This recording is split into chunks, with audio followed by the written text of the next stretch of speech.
Hello and welcome back to the Integrated Leader Podcast. I am Lauren Marie, here with the fourth episode in our series, Redefining Success.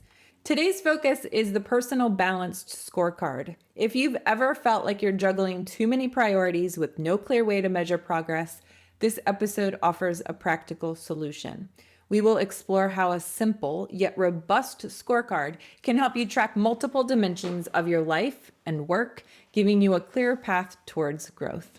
We often hear about success in terms of one headline number. Maybe it's revenue, social media engagement, or even just your job title. But reality is more complex. When you rely on a single metric, you overlook other critical factors like personal development, team morale, customer satisfaction, and health. It's like evaluating an athlete solely on the number of goals they score, ignoring their teamwork, stamina, and leadership on the field. A balanced scorecard solves this by tracking multiple data points side by side. By doing so, you see the complete picture of your performance, allowing for better decision making. It's not necessarily about adding complexity or data overload, it's about clarity. With the right structure, you can see where your efforts pay off, what needs a pivot, and how to allocate resources effectively. This matters because ignoring important dimensions, even unintentionally, can create blind spots that stunt growth. So let's break down the core elements that you might want to include. 1. Personal growth. Track progress on your career goals. This can be measured through completed projects, new skills acquired, or innovations you introduce into your workplace. Quantify it when it's possible, like the number of professional development courses you complete each quarter. 2.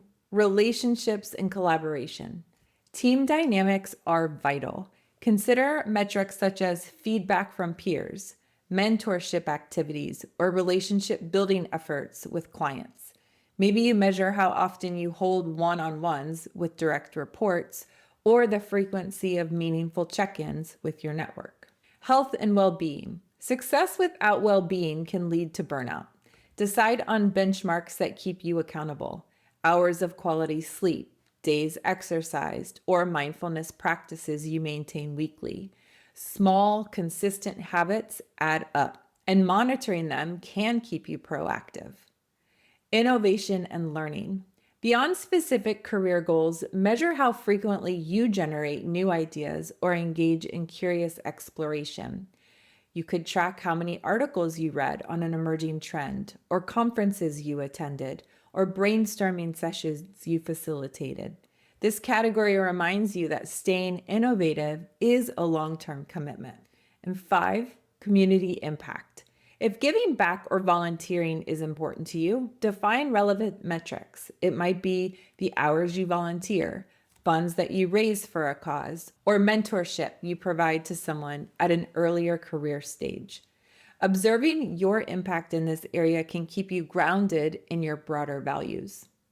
By balancing these categories, you capture multiple facets of your development. The exact metric will vary based on your personal values and professional context. The key is to keep each category clear, measurable, and genuinely relevant to your vision of success. So how do you actually put this into practice without drowning in spreadsheets? Good question. Start by choosing a format that's easy to update. A simple spreadsheet, a project management tool, or even a journal. List each category, the metrics you've chosen, and the targets you want to hit. For instance, under professional growth, you might note something like complete one industry certification per quarter or pitch one new idea monthly. The next step is committing to regular review, monthly or quarterly. Schedule a short block of time where you update each metric. Ask yourself, which areas are on track? Which are lagging behind and why? Are certain metrics no longer relevant? And this deliberate check-in helps you identify patterns. Maybe you see steady improvement in well-being, but lagging progress on professional growth. Time to reevaluate your focus. A balanced scorecard isn't meant to be static.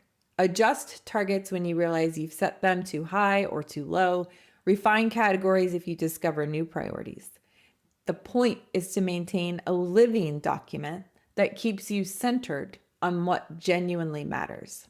So, to wrap up, a personal balance scorecard is your roadmap for holistic success.